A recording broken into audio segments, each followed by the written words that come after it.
Not a lot of people, think that we could have won. And in fact, I think about 40% of the people still don't think we won. I understand that. You understand that, Mr. President? I understand that. Yeah. Had a game in Chicago where I forgot what down it was. I lost track of one down in 21 years of playing. And they started calling me Sleepy Tom. Why would they do that to me? All right, so that was Brady yesterday, which was very interesting. And is he funny? Let me just ask that question, I guess, very quickly. What's with the face, Kimberly? Is he funny or not? Is 2021 Tom Brady funny? Of course he's funny. This is literally the Tom Brady we have been waiting to see for 21 years.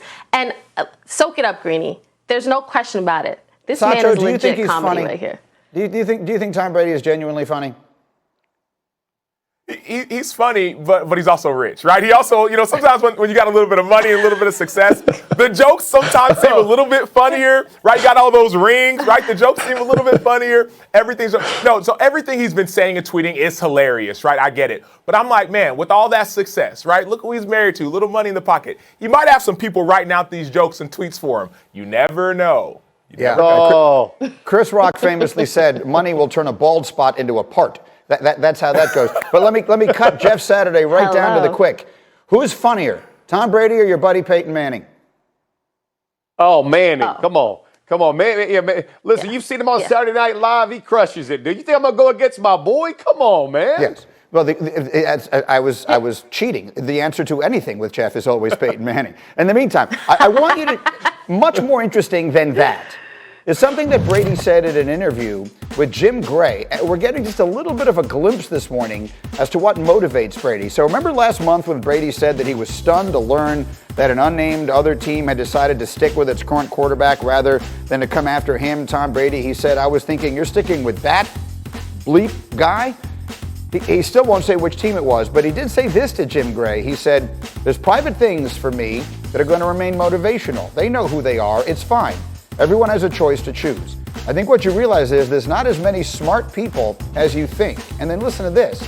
He goes on to say, that's the reality. I think it'd be a no-brainer if you said, hey, you've got a chance to get Wayne Gretzky on your team, or you got a chance to have Michael Jordan on your team. Oh, we don't need him. No thanks. We're good. That was in an interview with Jim Gray. And there's so many things about that I find fascinating. Jeff, I think a lot of us have put Tom Brady in the conversation with the Michael Jordans and the Wayne Gretzkys. I'm not sure I've ever heard him put himself in that conversation. What do you think of that, Jeff? I love it. I mean, listen, man, this is Tom Brady. You want to know why when he gets in a locker room, he changes a culture of an entire organization? Mm-hmm. You're hearing it. Like, this is the inner workings, the inner drive of Tom Brady. And I love, there ain't any passes in this, right? That team does that. He takes it personal. It is personal. The NFL as a whole is a personal business because it's a relationship business. Everybody understands that. He don't like somebody looking at him going, oh, no, we think the other guy's better, because that's what you're saying by saying I'm sticking with him. So I love the fact that you're finally seeing who Tom Brady is and what drives him, because you know the greats take every one of those notches that people take at him or knocks at him and just put it in their tool, man. They find another way to make it, to make it a tool for them to be successful. I look at him, man, it fires me up. And I'm going to tell you, from the funny part that we just talked about, I never thought I would love Tom Brady. Over the past year with the Bucks, I have totally changed my opinion, and I became a Tom Brady fan. I don't know what happened to me, but that's a fact. You just seeing the real Tom Brady, and I love it. Why do you think, Sacho? Well, I think it's simple. I think he compared himself to Michael Jordan. Words matter, as we all know. And we all watched The Last Dance last year. Michael Jordan said, and I took that personally. Tom Brady takes a lot of stuff personally. Back in 2017, we scrimmaged against, when I was with the Bears, we scrimmaged against the Patriots. And I got a chance to watch him work, watch how he studied every little detail. I got a chance to practice against him, right? Obviously played against him in the league, but he takes things personally. And the words that he used, when you listen to people, listen to their words. Talk about relationships all the time. Listen to their words. He talks about Wayne Gretzky, Michael Jordan. And Michael Jordan takes things personally. Tom Brady does the exact same. Yes, sir. And that's what makes him so great. What do you think, Kmart?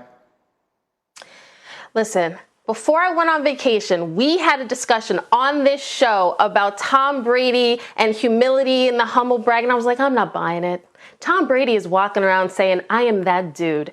In the mirror, walking around everywhere he goes, he knows it. Because he's that, ultimately, no matter how many Super Bowls he wins, he's that 6th-round pick in here forever. That's right. And everybody who has doubted him, everybody who doesn't give him a chance, all of us who wrote him off however many years like Tom Brady's done, all of that is stored up here in that brain.